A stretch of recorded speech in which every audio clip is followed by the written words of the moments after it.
Hey friends, Pastor Bill Walden here with Build Up the Church. This is the devotional for January the 13th, and it's a word from Matthew chapter 10, verse 16. This is when Jesus was sending out his disciples on their first missionary journey. He said, "Behold, I send you out as sheep in the midst of wolves. Therefore be wise as serpents and as harmless as doves."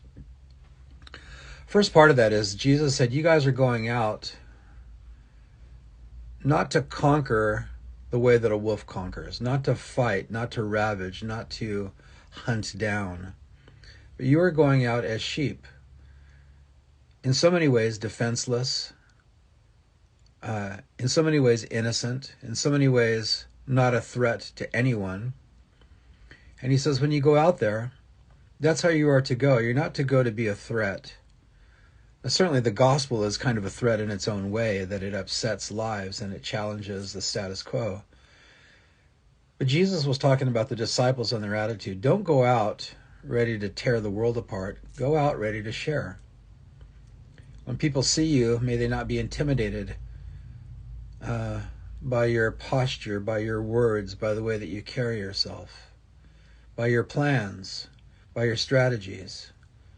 They might have plans and strategies against you. They may have power against you. They may be trying to intimidate you, but you don't try to intimidate them.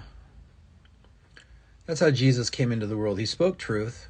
He confronted lies. He confronted non-truth. He called things out as they were. But he didn't come in the power of a wolf. He came in the peacefulness of a sheep. He's coming back as a mighty conqueror, but on his first incarnation, his first journey to earth, you might say, he came as a sheep. Jesus went on to tell them also, therefore be wise as serpents and harmless as doves.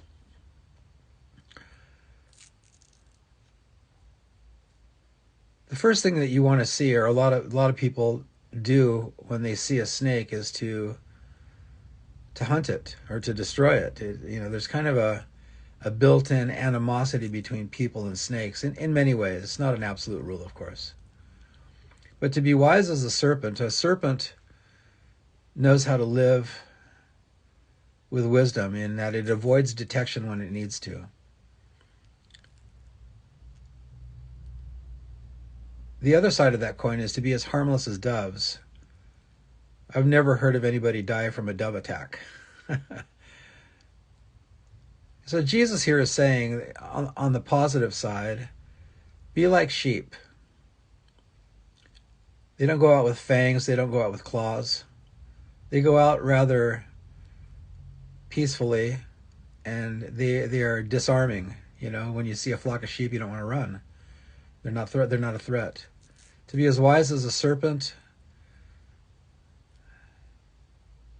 the Christian needs to be thinking about how they're presenting themselves to the world. To avoid conflict if you can, and certainly don't cause undue conflict. Don't go in with the mindset of a wolf, go in with the mindset of a sheep. That's the wisdom of a serpent, to go in to bring peace, not to bring division.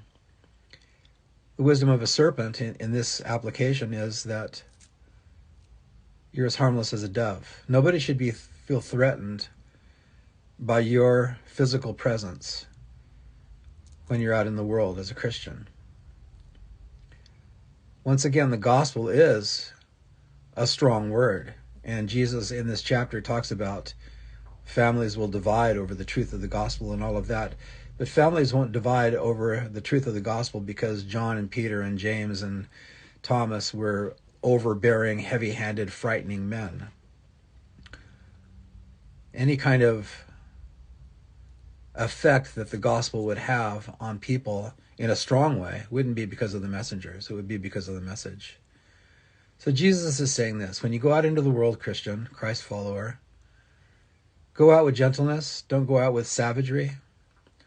Don't go out plotting and planning to overcome by power and might. Be wise. Don't cause undue conflict. We're not to avoid it if it comes to us. There are times when we need to stand up. There are times when we maybe need to, leave one city and go to the next one. And the wisdom there is conditional, what's right for the moment. But then be harmless as doves. As you go, don't go with animosity, don't go with hatred, don't go planning revenge. And so, brothers and sisters, if you're a Christian, if you're a Christ follower, the weapons of our warfare are not carnal, they're not worldly. We don't need to strategize and do evil things to bring forth the gospel. We just go simply.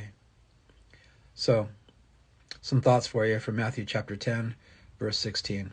Okay, God bless you. Thanks for watching.